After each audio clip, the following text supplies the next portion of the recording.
3 armed men in fake police uniforms showed up at a neighborhood gate. A man trying to visit his daughter got shot 4 times. The HOA claimed they were just protecting the community. But when people found out who this visitor really was, everything changed. The truth destroyed everything they thought they knew. Like and subscribe right now, because this story will absolutely shock you. I'm going to show you what happens when private security goes too far, and how one family's tragedy exposed corruption that goes all the way up.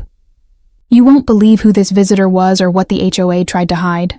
Don't miss a single second of this. It was a Tuesday afternoon in October 2023 when everything went wrong. Oakmont Estates is an upscale gated community in Northern California. About 180 homes, expensive properties, the kind of neighborhood where the average house costs over $1.5 million. The kind of place where people move because they want security, privacy, and control. The HOA president was a man named Richard Brennan. He was 62 years old, retired from business, and obsessed with safety. Some people said he was too obsessed. 3 years ago, Richard had proposed something that made the community nervous: private security.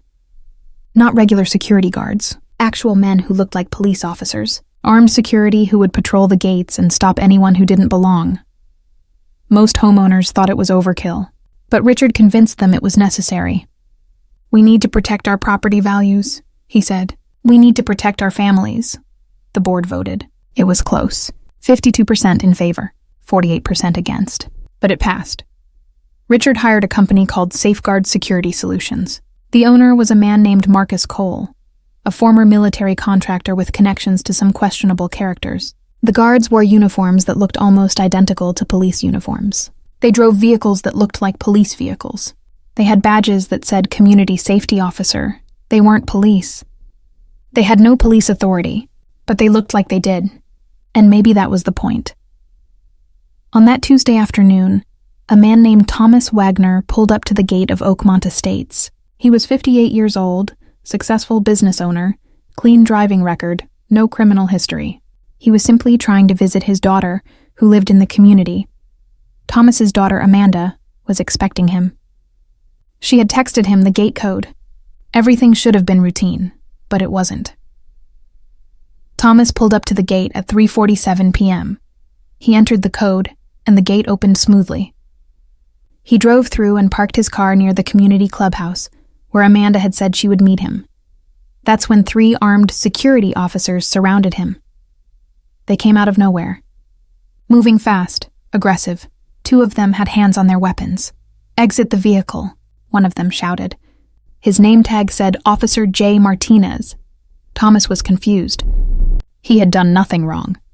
He had the gate code. His daughter lived here. "I'm visiting my daughter," Thomas said as he got out of the car. "She lives here." "Put your hands up!" another officer ordered. His name tag said Officer K. Ross. Thomas complied. He put his hands up. He was 58 years old, overweight, wearing business casual clothes. He looked nothing like a threat. "What's this about?" Thomas asked, trying to stay calm. "You entered through an unauthorized gate access code," Officer Martinez said. "My daughter gave me the code," Thomas replied. "Her name is Amanda Wagner. She lives in this community. She asked me to come visit." Officer Ross and Officer Martinez exchanged a look. They weren't satisfied with this answer. "Your vehicle matches the description of a car involved in a burglary 3 days ago," Officer Martinez said.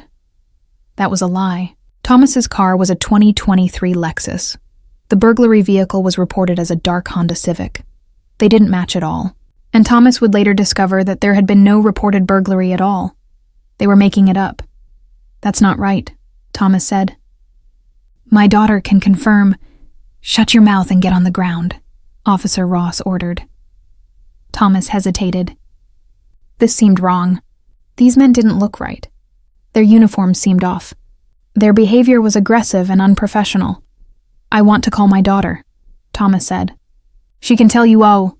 Officer Martinez pulled out his weapon. "Get on the ground," he shouted. What happened next was captured on multiple security cameras throughout the community.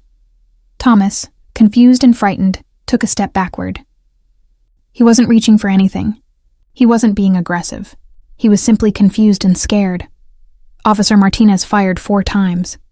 The bullets hit Thomas in the chest and shoulder. He fell to the ground immediately, bleeding heavily. "Call an ambulance," someone shouted from a nearby home. The 3 officers stood over Thomas, weapons still drawn, while he lay on the ground bleeding. Amanda came running from her house. She was screaming, crying, "That's my father! That's my father! Why did you shoot him?" The officers didn't respond. They just stood there. It took the real police 12 minutes to arrive. By that time, Thomas was barely conscious. He was rushed to the hospital with 4 gunshot wounds, critical injuries, and absolutely no idea why he had been shot. Here's where the story changes everything. As Thomas lay in the hospital fighting for his life, detectives started investigating. Real police, real investigators, not fake security guards playing cops. They looked at the security camera footage. They looked at the 911 call records. And they started asking questions about who these officers really were. That's when people started digging. A local journalist named Sarah Chen started looking into safeguard security solutions. And what she found was shocking. Marcus Cole, the owner of the security company, had a history. He had been investigated twice for excessive force at another property. He had connections to militia groups. He had been arrested twice, once for assault, once for illegal weapons possession. His charges had been dropped both times, but the investigations had been thorough. The 3 officers who shot Thomas, Officer J. Martinez, his real name was Johnny Martinez. He had a criminal record, 2 felonies for armed robbery. He had served 3 years in prison. Officer K. Ross, his real name was Keith Ross. He had been fired from a security job at an airport for threatening behavior toward colleagues. The 3rd officer, he wasn't even licensed as a security guard. These weren't former police. They weren't trained professionals.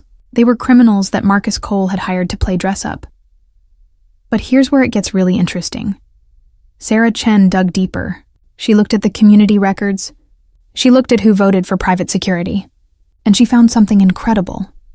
Richard Brennan, the HOA president, had a financial connection to Safeguard Security Solutions. He owned shares in the company. The security contract was worth $180,000 a year. Richard was profiting directly from having these fake cops in his neighborhood. He had pushed the community to approve armed security specifically so he could make money.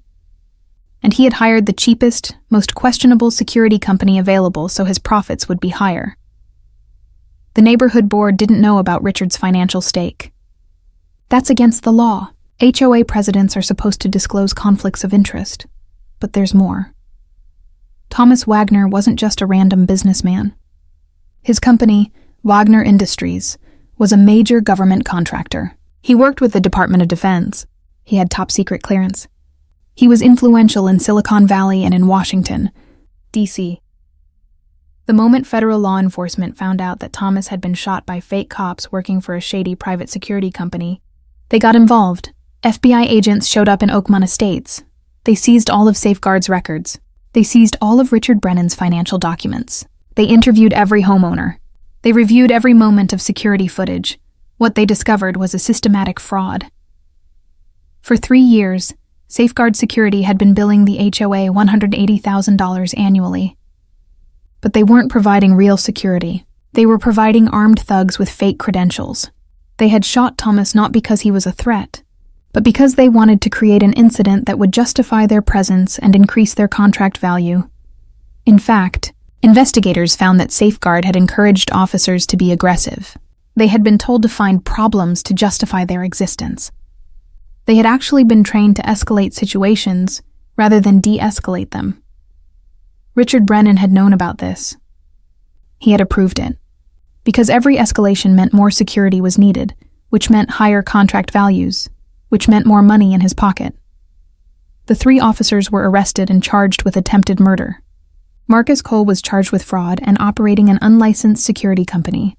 Richard Brennan was charged with fraud, illegal firearms possession, and conspiracy. But the real shock came when investigators started looking at the HOA's finances over the past 3 years. Richard Brennan had embezzled $340,000. He had been using HOA money to fund the security company.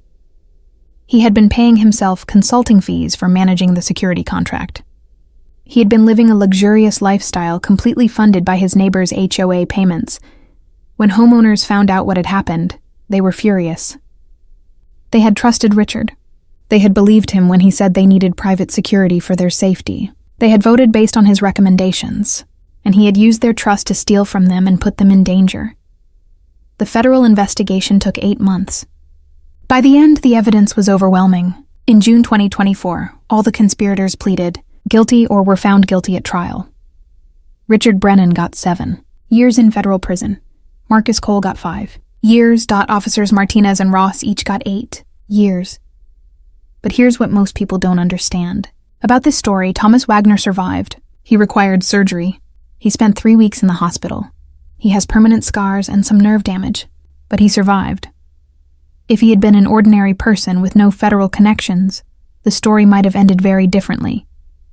These fake cops might have walked away with nothing more than a slap on the wrist. The HOA corruption might have never been discovered. But the truth is, Thomas was an ordinary person in one important way. He was someone's father, Amanda's father, and she fought for him. She went to the police. She spoke to journalists. She demanded accountability. That's what stopped the cover-up. Here's what this story teaches us. First, never trust authority just because someone looks official. Those fake cops looked like real police. They dressed like police. They acted like police. But they weren't police. They didn't have the training. They didn't have the accountability. They were thugs playing dress-up. If something feels wrong, trust your instinct. Ask questions. Demand credentials. Second, follow the money. Richard Brennan wasn't pushing for private security because he cared about safety. He was pushing for it because he was profiting from it. Every decision has motivation. If you want to understand why someone is pushing for something, look at who benefits financially. Third, homeowners are not powerless. The people in Oakmont Estates could have simply accepted what happened. They could have blamed Thomas for creating the incident.